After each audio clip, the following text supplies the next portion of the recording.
All right, let's start at the beginning. Department of Justice investigation, looking into whether LMPD is engaged in a pattern of abuse and constitutional violations in the wake of Breonna Taylor, but encapsulates much more than just Breonna Taylor, correct? Absolutely. They're going back at least 5 years of history with LMPD to look at, they're not only investigating LMPD, they're also investigating Metro government.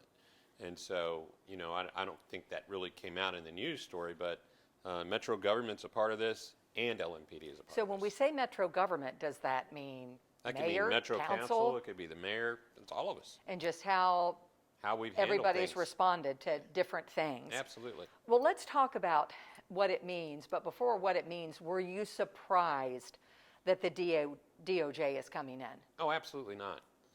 But you didn't know ahead of time. No, I did not know ahead of time. But there is no way you could see all the things that have transpired at LMPD over the last 5-10 years and say that the Justice Department isn't coming.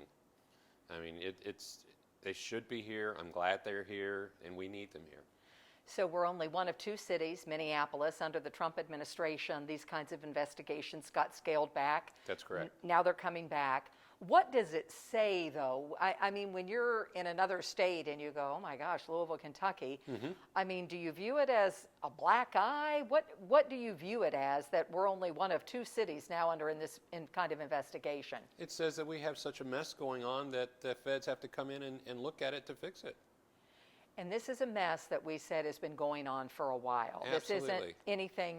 It's not since March the 13th when the tragic death of Breonna Taylor occurred. It's been since, this all happened under the administration of Greg Fisher and Chief Steve Conrad. And so, yeah, it hasn't been good. Let's talk, we're going to get to more on the mayor in a second, but just the scope of this investigation, using unreasonable force, including during peaceful protests. So some of that, did you see any of that where you would say another red flag? Yeah, I would, we were all glued to the television watching it, and we, for example, the Wave 3 reporter who was standing there reporting the news, who was intentionally shot with pepper ball gun for zero reason. And had media. And had media all over, and a vest, and a camera, and a light. That's just ridiculous. So that was one thing. Engaged in unconstitutional stops, searches, and seizures, discriminated against people based on race. I mean, we've talked about the different stops. I mean, the teenager Tayon Lee before that. Right. I mean, I can't tell you how many people have come forward saying I was pulled over as well. Exactly. What does that go back to? Does that, I've seen a prominent attorney say a lot of that had to do with just getting guns off the streets. Stops were made and you were just pulled over for whatever, hoping they would find guns. That has to do with the police department, the leadership of the police department and the city, saying that it's okay to use traffic stops as the primary tool to try and reduce violence in West Louisville. But doing so, you create a disparate impact upon the people that live in West Louisville. And that's something that many council members had talked to the chief about, and I talked to the mayor about, and begged them to stop, and they wouldn't do it. And it's just, and so here we are. So when we say here we are, the mayor said he viewed this as an opportunity to come in and to, if so be it that they find wrongdoing or any problems, then this is our opportunity to fix it as police departments across the country struggle with these kinds of things. Your reaction to him calling it an opportunity? Let me correct what I just said. When I said he wouldn't do it until we had that very hard council member meeting with the chief that day, right after the Tayon Lee incident. But up until then, there had been many conversations asking them to stop doing that and to not do that anymore. But back to your other question. When things aren't good and they need to be fixed, we often say that it's an opportunity. So I don't blame the mayor for saying, hey, this is an opportunity to do better. But we've had many opportunities to do better. He's had many opportunities to hold the police chief accountable and the police department accountable. The chief had many opportunities, the former chief, to hold their officers accountable. And they both chose not to do that. So we end up with the only thing that can happen. And that's the federal government coming in to say, we're stepping in. So let me ask you, because when Metro government, you said it could be part of that, the mayor, part of that council. Do you feel as president of Metro Council that Metro Council did enough to try to get this, I guess, if you considered it a problem under control? I don't want to put words in your Sure. mouth. You know, that council did enough to hold people accountable as well as the police department. Yeah, I would say that, I think it's 4 years ago now, the Metro Council voted that they had absolutely no confidence in the chief running the police department. We don't have the ability to fire the chief. We don't have the ability to fire anybody. Only the mayor has that authority. The mayor has the authority to tell the chief what to do and everybody that works for him. The council doesn't have that authority. And so we did everything that we could do, which was use the bully bullpit and let our expression be known through the resolution saying we are not satisfied with the police chief and the mayor and the way that they're handling the police department. Anything else that could have been done by Metro Council, or is that it as far as the authority? That's the limit of our authority. So I was curious when the FOP, their comments on this basically were, we don't think there are any systemic violations of anything. Your reaction to FOP's comment on that, and of course, you were a police officer and Sure. left the force in early 2000s. Yeah, I would say that would be a premature conversation because they don't know the investigation hasn't been completed. But we have examples of unconstitutional policing. I would just simply say Mark Handy. Mark Handy, who arrested and falsely accused and imprisoned citizens of this community and sent them to prison for murders they did not commit. That's unconstitutional policing. And that dates back many years ago. Yes, it does. Because just recently was the sentence on some of that. Absolutely, absolutely. So that was one thing as well. FOP also said this will come down probably to leadership failures. There's absolutely leadership failures. What is I guess, have you talked to any officers? I can't imagine being in that police department, what the mood is, what the morale is.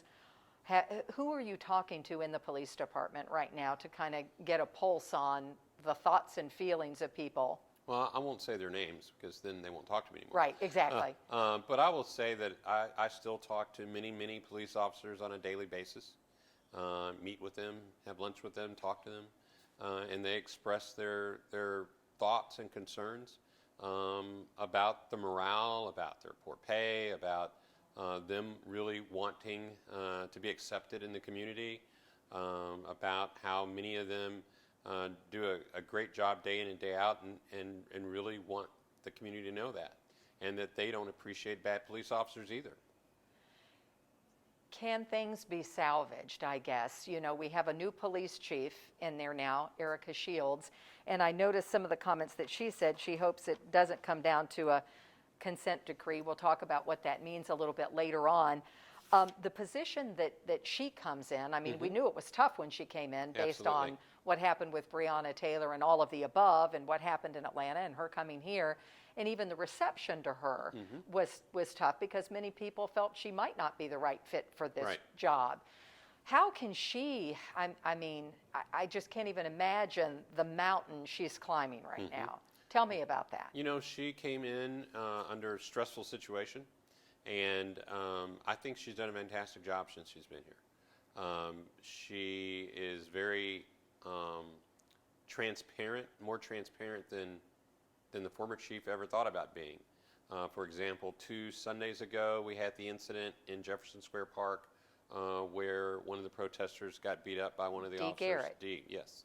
And so I was immediately sent that video from one of the protesters on the scene that time, and I immediately sent that to the mayor and to the chief. And I explained to the chief all the reasons I thought this was a bad situation. Her reply back to me is, "You're absolutely right." And so... But he's still on the force, that officer, and there's pushback on that. That's correct. So what's happening in that situation? You know, I'm not sure about where the pushback is on that. I'm not sure that... I can't say, because I have not specifically asked her this, I can't say if she... I don't know if she wants to fire that officer or not, or if the mayor wants to fire that officer or not. But I do believe the officer should be fired But I'm not the chief nor the mayor, so I can't tell you what their conversations are between each other. So with these changes and now this department under such intense scrutiny, where does she go from here? I think she keeps following her plan. And I believe that she understands the issues of policing related to minority communities and what's involved in that. She's been a police officer for 25 years. She has a plan to follow currently from the Hilliard and Heights report, right? And so I feel like she is following that plan. Unfortunately, it didn't get that way overnight, so she's not going to be able to fix it overnight. But I do know she's working on that. She's also faced with record numbers of homicides and shootings here in our community, and a police department that is over 200 people short right now. So, so she's got, of all the bad things that you can have at one time as a police chief, she's got it. It is the perfect storm. It and is. Many activists who felt like she might not have been the best choice. I don't know if some of those relations are warming up or not, but she also has that to contend with as well. She does, and I know she's been meeting with many, many people. But regardless of all of that, she still has a job to do, and she's going to do it, and I feel confident in her abilities. So I've seen a number of people who have been talking to the DOJ. This is an investigation that usually lasts about a year to 13 months with everything I've been reading. You spoke with them this week, correct? Yes, I have. So tell me about that conversation, what you can reveal about it. Sure. So on Monday, I got a phone call around 9 o'clock, 9:30 or so, from the U.S. Attorney's Office here in Louisville, and it was on, and I returned the call, and I spoke to the U.S. Attorney here in Louisville, and I spoke to the gentleman from Washington, D.C. from the Civil Rights Division, and they asked me to come to an emergency meeting at 11:30. I asked who's going to be there. They told me the mayor and the police chief and the county attorney. I said, okay, I'll be there. And so we went, and the U.S. Attorney's Office started speaking and introduced themselves and said why they were there to do this investigation and laid out the different areas that they'd be looking at, and then asked if there were any questions, and different people asked questions. One of the questions asked was, when is the investigation going to start? And the reply back was about an hour ago. So, so I was very excited and happy to see them here and to know that they're here looking at Louisville Metro and our government and our police department to make sure that we're doing all the things that we should be doing and to fix the things that we're not. So in that conversation, do they ask you specifics about where you think things have been derailed, if you think they've been derailed? What kind of line of questioning do they ask you? So I met with them for an extended amount of time yesterday, probably about an hour or two. And I provided them with a plethora of information. And then they asked me some specific questions about leadership of the police department. And I gave them information about that and what I thought. And so we just had a good long conversation. Explained to them that I'm available for any time. They explained to me, here's their cards, cell numbers, all that, and I plan on staying in touch with them, and they plan on staying in touch with me, and I'm here to assist them every step of the way. This usually plays out, like I said, about a year, and I was looking at the different things that can happen. So if it could say there are no problems, I guess is one of the answers. Right. I doubt that. Right. I was going to say unlikely since they're brought in under such tumultuous circumstances. If there are violations, a settlement could be reached, or it often leads to what's called a consent decree. That would be an agreement of police reforms, and then a judge kind of oversees them. That's correct. So this would not be the first time the Louisville Metro or the Louisville Police Department was under consent decree. The Louisville Police Department was under consent decree back in the early 80s. And that had to do with discrimination in hiring against African Americans on the police department. And so once that consent decree... Early 80s. Early 80s. Okay. And once that consent decree expired, I think that was like around 1986 or so is when it expired, we find ourselves here. And so what a consent decree could look like is that there would be a list of issues that they find that that Louisville Metro is not doing the way that it should be doing. And then it'll say that you will correct these problems. And then Louisville Metro's representative will sign off on that, meaning the mayor. And then the U.S. Attorney's Office representative would sign off on it. And then a federal judge would sign off on it. And oftentimes there's a inspector general or an overseer that is assigned to make sure that all of these things are taken care of. And if they're not, there are penalties attached to not doing that, from fines against the agency or the government to not being able to receive federal funding for anything. And so the federal government has a pretty big hammer, and they can enforce their will onto agencies that find themselves in consent decrees. Do you trust the process? I do. You do? I do. Because obviously anytime, people worry about politics, they worry about this, they worry about that. So you trust this process. Absolutely. With the Department of Justice. I do.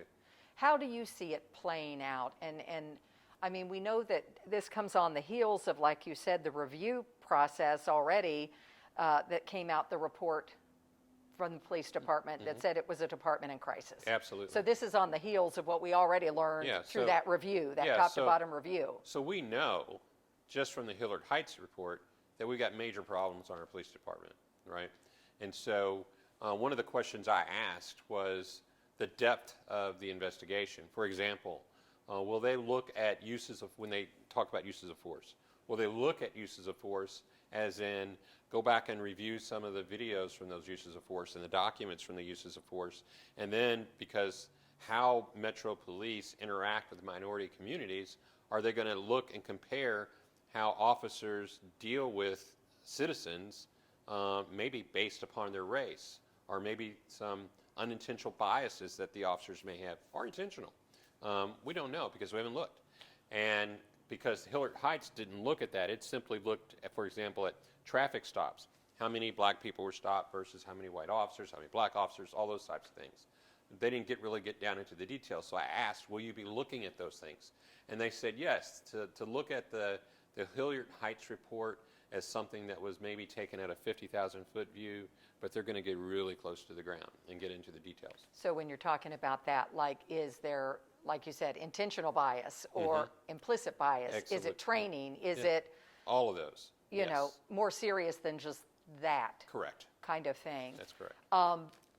What do you say to citizens of Louisville who right now are, I mean, the city is just, in the regards with the police department and the relations and all of that, just such distrust? Can that divide ever be bridged? I think it can. I really do think it can.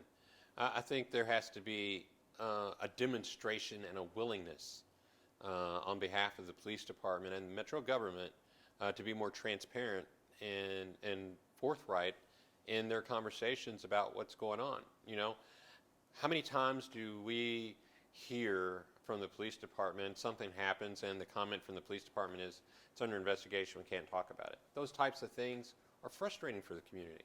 And so if we really want to have a true and open dialogue with our community about what the police department is or isn't doing, that is not the response. And so once Metro government, the administration, figures that out, the better for all of us. What would you say to the citizens of Louisville during this process? I would say that tonight at 7 o'clock, there's going to be an opportunity for people to get on a virtual meeting with the U.S. Department of Justice to hear about what their plans are and how you can contact them to provide them with information. And I would say everybody that has a story to tell, whether it's pro-police, pro-whatever, doesn't matter. Talk about that. Let them know. They need the information. They don't read minds. And so I would say participate in this process. I've seen this process work all across the country. And so we have the opportunity now for the power of the federal government to come help Louisville and the government of Louisville and the police department and its citizens to be better. And that's what we ultimately all want to see happen. Now, this will come out on Monday, so that will already have happened, but I'm assuming there will be other opportunities like this, you think? Yes, they're going to be here for months. So Make sure that you make know sure about those. you know what those opportunities are. There's a 1-800 number to call. You can set up an appointment. You can do all kinds of things to talk to the investigators. You know, ultimately, things like co-production of public safety, where we have the citizens and the police sit down together to create the policies of the police department, that's what we ultimately want, and that's what we ultimately need. And how we get there, this will help that happen. Because if we enter into a consent decree, it's not going to be up to the police chief or the mayor whether we do it or not. There's no options. You're going to do it. And this is the way it's going to look. In that regard, can that help the police chief? Absolutely. That kind of takes out any barriers. It takes out any barriers, anything that was hindering her ability to take care of those things. They will be dealt with in that consent decree, and it gives her a pretty big stick to do the things that need to be done. Tell me about what you would say to police officers right now as well. I would say to the police officers that are out there, policing is changing all across our country, but it's also going to be changing here in Louisville. And I know that change is hard. Most people don't like change, but I think it will be for the better. There's going to be some upsetness along the way. You're going to do things differently than you did it before, differently than you were trained before, differently than what you thought you were going to be doing when you signed up to be a police officer. But you're still going to be a police officer, and you're still going to be helping our citizens and helping our community. You're just going to be doing it differently. And it's going to give you the ability to get more information from the community because there's going to be trust, less danger to either side, and an ability to lift everybody up, including the police officers. So, in the end, the police benefit, the community benefits, and our city benefits. And that's what we all really want. Thank you very much. Thank you.